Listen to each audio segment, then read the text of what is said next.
hey, this is a data analyst. I want to be a data analyst. But why do you want to apply for that role? What interests you about that company, about the team, about the manager who's hiring, about the team that you'll be working with, the data that you'll be working in? What excites you the most? Mhm. Build your story around that. And then when you go and sell yourself that, hey, this is why I believe I am the best match for your job, people will be interested and they'll be more excited that this guy has a purpose. This guy has a reason why versus the other 100 who've just been applying to any data analyst job. So that's what I believe, which makes the most difference. Hi everyone, welcome to Latency and Latte. Today we are cutting through the career clutter, job boards, endless applications, and outdated advice to hear from someone who's transforming how professionals land jobs in the US. Joining me is Chintan Shah, the super coach, a former Amazon hiring manager who has navigated 9 successful career transitions and now helping others break through the noise. His approach super common sense, grounded in empathy, clarity, and proven systems. We will dive into treating your career like a product, why storytelling beats credentials, and how to stand out as a top choice candidate. Hi, Chintan. Welcome to Latency and Latte. Thank you for joining me today. How are you?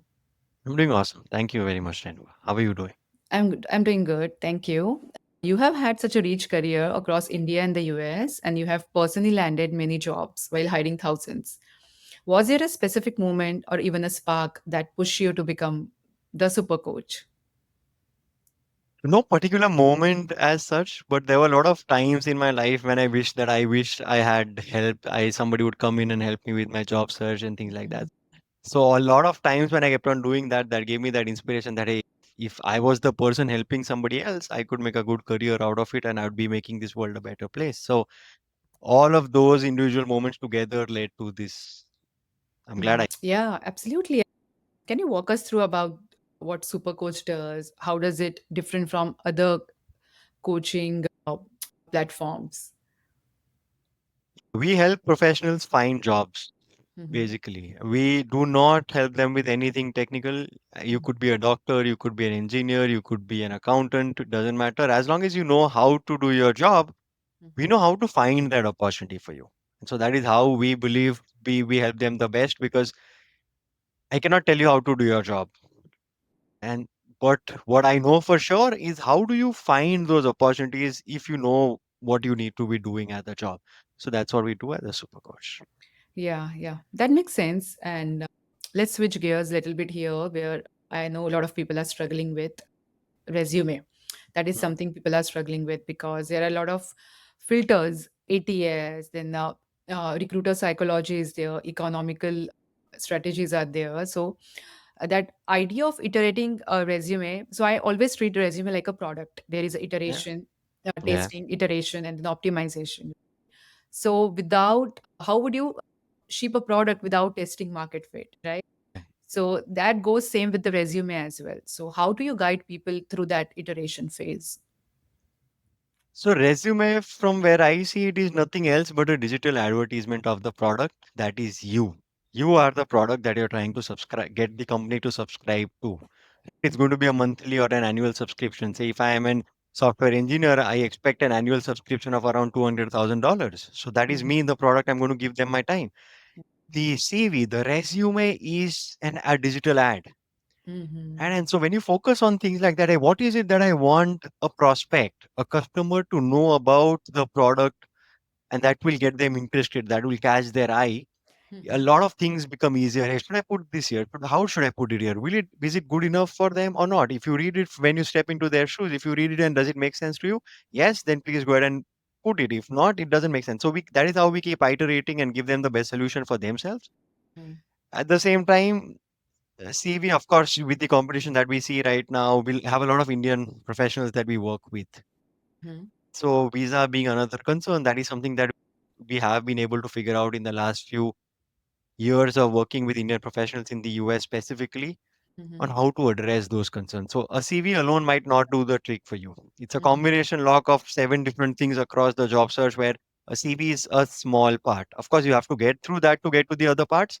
Mhm. But until you get all of them, you're not going to get the job. You might have the best CV, but you will get Mhm. stuck probably at the screening call if you don't present yourself well. Right. So Right. that idea, CV being a small part in the entire job search journey is how we look at it, Mhm. but it's a very important part for sure to start you to get you started on that journey. Absolutely. I think that's the gold. What I am hearing is don't just pray to answer, just you should be able to position yourself. And I believe this job market whole is a system where you should learn how it works. If you know how it works, as I said, ATS is there, then recruiter psychology is there, economic signals are there. If you don't study the system, you keep optimizing the wrong things. Yeah. And so, do you want to just enlighten on that one little bit about the system? How does it work? And lately, our market is changing. AI is bringing in so many things together. So, do you Yeah. have any say on that one? Yeah. AI, Mm-hmm. being I don't think it is greater than any natural intelligence out there. Mm-hmm.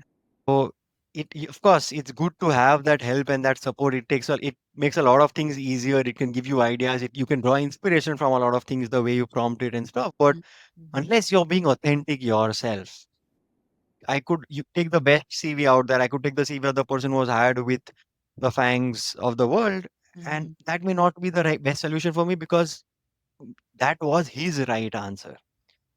And so when I take that CV and I don't customize it or change it to personalize it for myself, I might not have the best answers for myself, and I might keep breaking my head on that wall, but might not get that right solution for me. So being authentic and true to yourself is a really important aspect of the entire process, is what I would believe.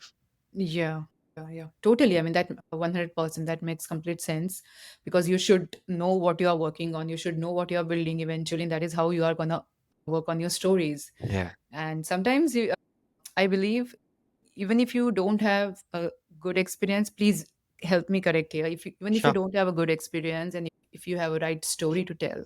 So do you think that Yeah. works, especially for the beginners or especially who are recently starting out? So do you have any take on that? I believe, yes, there is some truth to that. Mhm. Yeah, if you're a good storyteller, you can sell, right?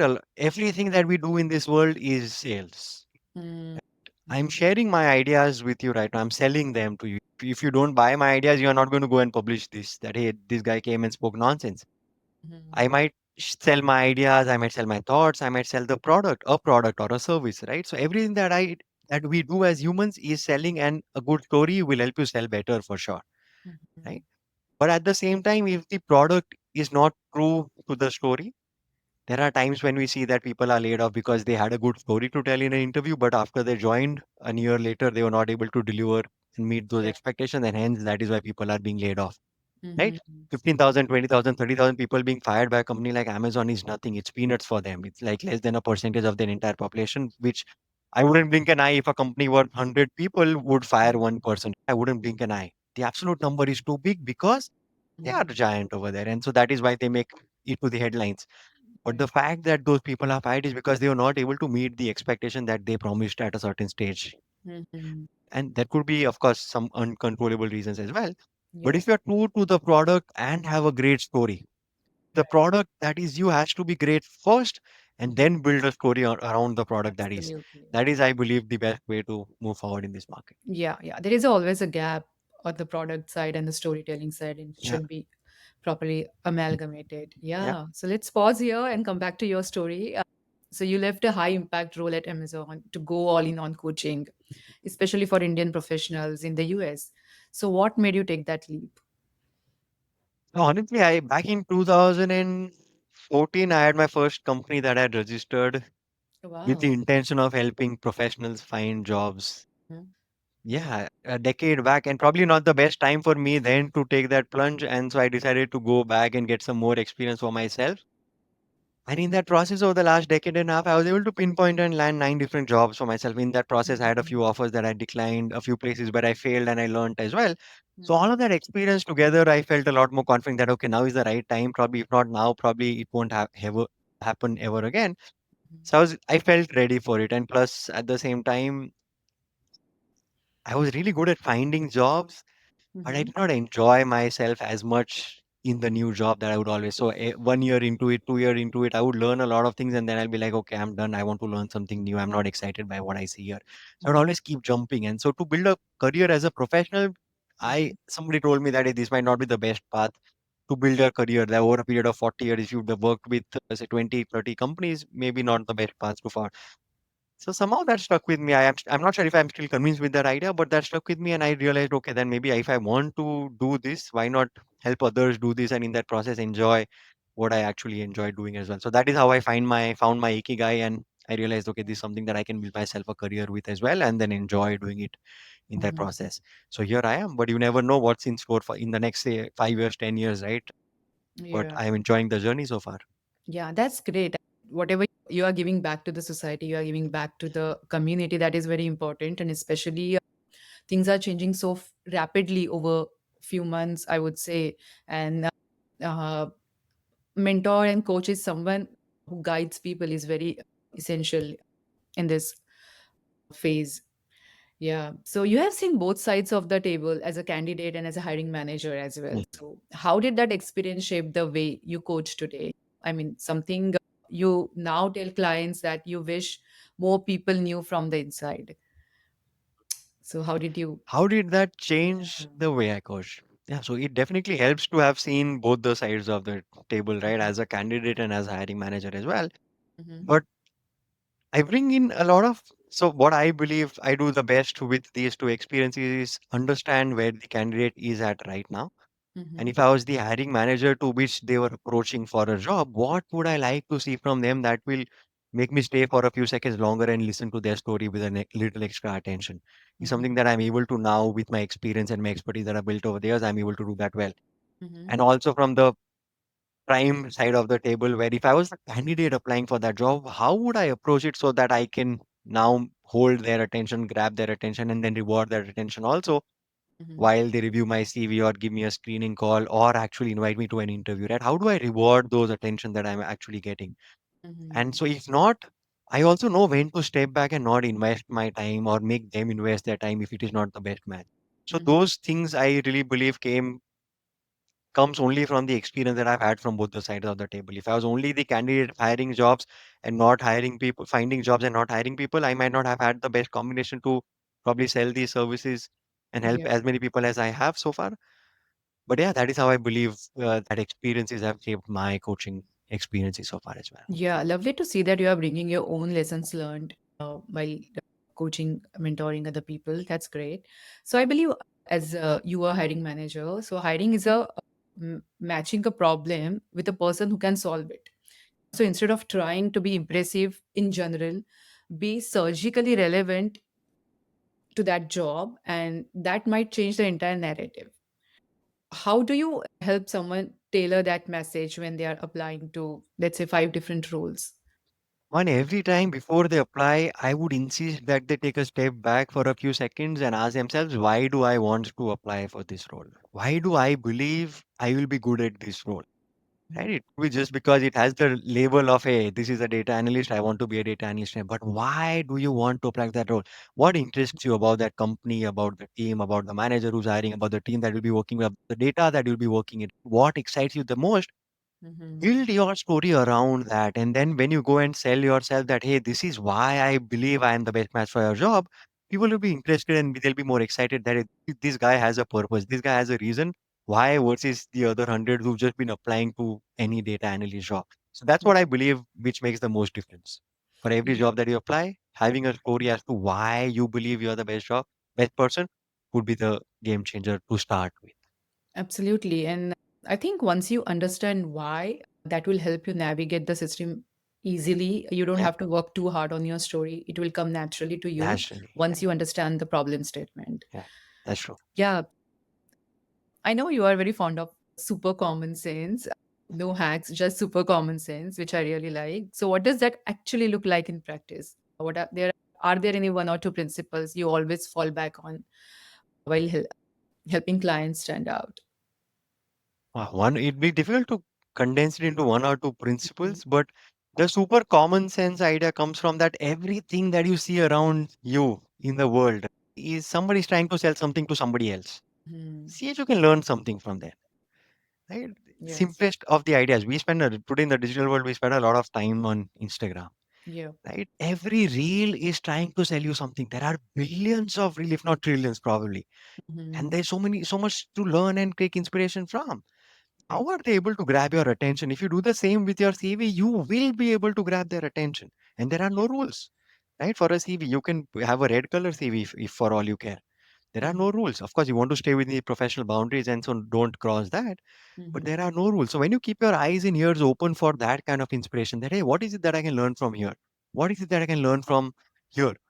That is when you start getting those ideas and you keep moving one step forward. It's a huge mountain to climb. Yes, as an Indian professional, specifically in the US, with the visa constraints, with the market being like this, with the political scenario being like this, it's a huge mountain to climb. Yes, it's probably the Mount Everest of job searches. Yeah. But Absolutely. if you don't keep moving a step forward in the right direction with that intention that, hey, I know I can do it, Mhm. you're not going to be able to make it there. I've seen hundreds of people go back to India, and that is after like 70, $80,000 worth of loan, and then they're going to go back to India and keep paying that off. Yeah. My heart aches when I see such talent being wasted. If only they Absolutely. would have realized a little sooner and then walk in the right direction. But having your eyes and ears open is something that I would see that every opportunity, every moment has something to learn from. If you can pick that up and then put that in your job search, you don't need a coach or anybody else at all. Yeah, absolutely. Absolutely. It's paining to see people are literally not realizing their own talent and they are sacrificing many things. Yeah. So let's say I'm a job seeker and I just landed in the US. What's the game plan you would walk me through from resume to interviews? Like If go you to just meeting. landed in the US as a job seeker, the first thing and the most important thing I would invest a lot of time and commitment and heart, I would put my heart into is networking. Mm-hmm. Right? What, how you do things are important, yes, but not as important as who you know. Mm-hmm. So if you're able to get a foot inside of the door because of somebody else you knew, you Mm-hmm. stand a bigger chance. And so again, falling back to Instagram, right? A reel pops up on your feed. In the first 5 seconds, it doesn't capture your attention. What you will do, you'll move on to the next one because there are hundreds of reels to pick from. Just Mm-hmm. like the HR has an option to pick hundreds of CVs from. Yeah. What if there is a reel that your friend has sent to you in your mailbox? Mm-hmm. Right? Who has been exchanging reels with you frequently? Even if it doesn't capture your attention, you will have that little trust that hey, I think the friend has sent to me. By the end of this reel, there is something sure that he wants me to see and pay attention to for. Yeah. It could Yeah. be entertaining, it could be educating, whatever it is. And so that is the benefit that you get because of a referral that comes your way. Right. Right. And hence networking is really important. You move beyond at least hundreds of people in that queue of 1,000 people just because of a referral. And so networking being one of the most important things to build on and start leveraging the moment you start, even before you land into the US. You could be Right. any part of the world, right? Any country. Your network is your net worth. Right. Absolutely. And So that's I how I would look. highly recommend, even I was talking to a few people and they were like, do not start when you are looking for a job. Start when you start your Yeah. career so you can collaborate with people. And recently, I have also realized the power of LinkedIn where you can connect with the people. You can see what exactly they are building. You can publicly collaborate on their different projects and learn you can while doing it. Yeah. So I think I completely agree with you where networking is the key element, I would say, where you can work on it right from day one. As soon as you land in the US, Yeah. even if you are doing your masters, even if you are not doing anything, just build your own network. That will definitely motivate you to work on Yes, and if yourself. not now, you never know. 10 years later, that network is going to be still there with you. And we are glad, Yeah, we should be grateful that we are live in a time when there is LinkedIn. Everybody and their neighbor and their cousin who is a professional is on LinkedIn. yeah, So it's easier than ever to connect with people, find people, and then speak with them as well. yeah. And you'd be surprised when you go and reach out to people for help, the kind of help that you will receive. Right? Oh You just yeah, have to ask for it. absolutely. Yeah, yeah. People are very helpful, especially I would say in the Bay Area, they are really helpful. They want to come and talk to you and they are very honest what they are Yeah. working on and they are very honest in terms of coaching you. They will Yeah. guide you even if they don't have answer, they will direct you someone else who can help you out. Mm. So yeah, definitely I completely agree. Network, if you know the network, I think half of the problem, I believe, is solved. Yeah. Yeah. So you helped over 2000 people land jobs in 2024 and you are aiming for 10,000 in 2025. First of all, congratulations on that one. And second, how are you scaling so fast without losing that personal touch? So we have multiple avenues where we help these professionals move forward in their journey. Mhm. And one of them being a community is what we offer. We have a very vibrant community of active job seekers where we address, where we give them a new set of ideas, we give them a lot of inspiration, address a lot of their questions, and we give them a lot of motivation as well, because it's a tiring journey to keep doing this as an Indian student or an Indian professional here in this country, Mhm. having no help or very little help. It's Mhm. difficult. So when you know that you have somebody along with you in the journey, you work a lot faster, and that motivates you a lot little stronger as well. So we have that community. We do one-on-one calls as well. We do a lot of webinars as well, where we address to hundreds, and probably I'm not sure if we address thousands, but we Mhm. address a lot of people, and take questions. We invite, we do it in a very small group setting as well, where we address their questions and we invite them to those master classes that we address on the Zoom calls as well.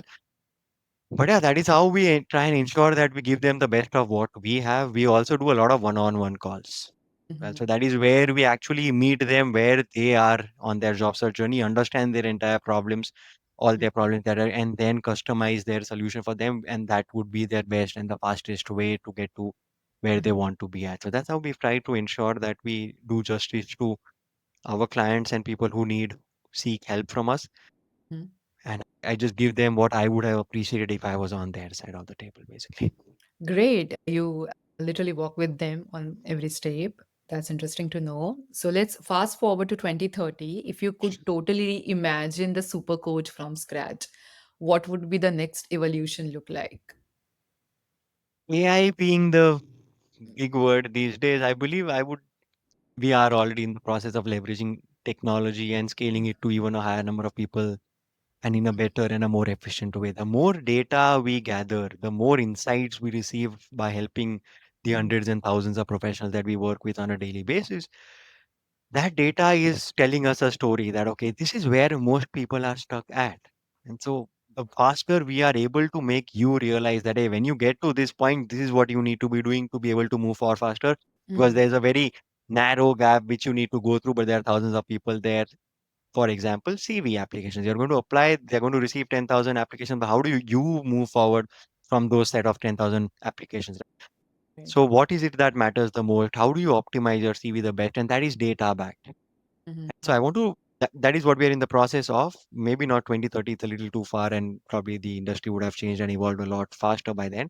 Yeah. But what we are currently working on is to leverage that technology, use the data, and then make objective decisions, help them make objective decisions as to what their actual problem is and Mhm. what would the best solution be in these cases. If there are multiple, maybe also give them option that, hey, if I was you, I would Mhm. have these two options, and this is why I would pick either or the other. And that's how I want them to take the ownership of their own job search. Yeah, absolutely. And this is great. This is a great conversation. I wish we had more times. We would have talked Absolutely. more about the each and every topic, about the strategies and about how you are preparing yourself for the role. How are you going to present it to the client? Sure. Yeah, I think we should do part two very Yes. soon. And if people want to connect with you, how can they reach out to you? I love LinkedIn. So that being the best Mhm. place, I would recommend that. I generally go back and respond to all my DMs as well, and that's how we connected, Renuka. So I'm Yeah. glad that we were able to. LinkedIn is a great place too. If not, my website, there is a section where they can drop in a message if they have something for us to pay attention to. Mhm. I'm happy to Mhm. address it there. That's great. Yeah, I remember a last conversation where we were talking about that I'm not going to teach you your job. I'm just going to help you out just Yeah, to get your foot in the door. yeah. So that's very important. First of all, you should understand your product. You should understand how are you going to build it up and then work around it and then start clearing the hurdles, I would say. Yeah, so not just foot in the door. That's a process, but after you get the foot in the door, how do you get your back in the chair as well Oh, that yeah. deserves to? Yeah, so that's what we That's help more them with as important. well. Yeah, Yeah. yeah, but it was nice chatting with you, and I appreciate Yeah, your time. great. Yeah, thank you so much, Chintan, for your Likewise. time. I really appreciate it. Absolutely. Bye bye. Talk to you Take soon. care. Take care. Bye. Likewise. Bye.